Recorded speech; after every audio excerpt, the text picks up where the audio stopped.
રહ્યા છે, બધા તીર્થ શાંત રહ્યા છે, પણ મહીસાગર સંગમ તીર્થ છે ને એને ઉભા થઈને કહ્યું છે કે હું સર્વશ્રેષ્ઠ છું.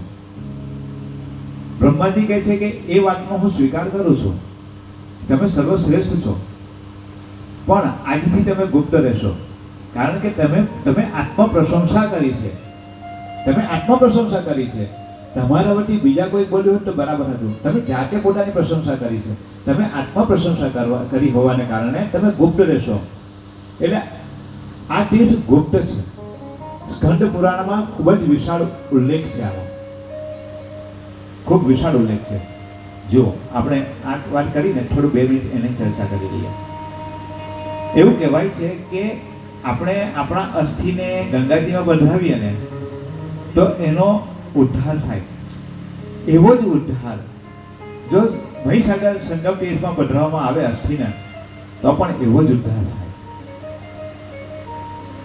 સ્કંદ પુરાણમાં એક કથા છે, એક બકરીનું મૃત્યુ થયું છે, એક બકરીનું મૃત્યુ થયું છે અને એનું આખું શરીર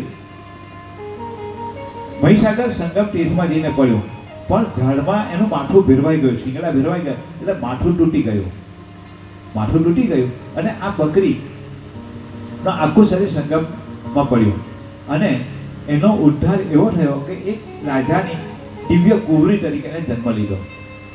હવે જ્યારે એને જન્મ લીધો ને ત્યારે સંપૂર્ણ સૌંદર્યવાન છે, પણ એનું મુખ બકરીનું છે, કારણ કે એનો મુખનો ઉદ્ધાર નથી થયો. ખૂબ જ્ઞાની છે, ખૂબ જ્ઞાની છે.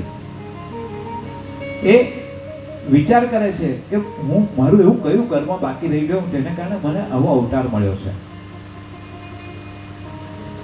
એને શોધ કરી અને એને પૂર્વજન્મ યાદ આવ્યો છે અને એને મહીસાગર સંગમ તીર્થ દેખાયું છે. એ કુંવરી પોતાના પિતાની આજ્ઞા લઈને સૈન્ય લઈને મહીસાગર સંગમ તીર્થ પર આવી છે. ત્યાં એને જાળી ઝાંખરામાં જે બકરીની ખોપડી જે ભેરવાઈ રહેલી હતી એ ખોપરીને શોધી છે, એ ખોપરીને શોધી છે.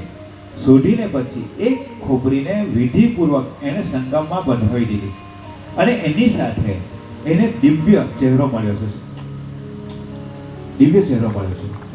એક દેવી જેવું એને રૂપ મળ્યું છે. હવે એને નિશ્ચય કર્યો છે કે મારે વિવાહ નથી કરવા અને આ જ તીર્થ પર રહી, જે તીર્થમાં મારો ઉદ્ધાર થયો છે બકરી રૂપે, એ જ તીર્થમાં રહી અને મારા આત્માનું કલ્યાણ મારે કરી લેવું છે. ત્યારે એને તપસ્યા શરૂ કરી છે. જો મેં ઘણા સમય પહેલા વાંચી છે, જેટલું યાદ છે તે પણ તમને કહું. એ તપસ્યા શરૂ કરી છે. મહાદેવજી સહિત દેવો પ્રગટ થયા છે, મહાદેવજી સહિત દેવો પ્રગટ થયા છે અને મહાદેવજીએ પાસે એને માંગ્યું છે કે આપ મને મોક્ષ આપો. જો આ વાત સ્કંદ પુરાણની છે, મને માફ કરજો, પણ જે છે તે કહું છું. મહાદેવજી કહે છે કે હે દેવી, તમારું સ્ત્રી શરીર છે એટલે તમને મોક્ષ ન મળે, આના માટે તમારે વિવાહ કરવા પડે. પ્રભુ મારે વિવાહ તો કરવા નથી, આપ રસ્તો આપો. મહાદેવજીએ ભૈરવ પ્રગટ કર્યા અને ભૈરવજી સાથે વિવાહ કરાવ્યા, વિવાહ કરાવ્યા અને વિવાહ કરાવીને એ દેવીના મોક્ષની ગતિ આપી છે. ભૈરવજી કહે છે કે હવે હું ક્યાં પીરાજો? ત્યારે કે મહાદેવજી કહે છે કે હે ભૈરવજી, તમે અવંતિકા નગરીમાં જઈને બેસો,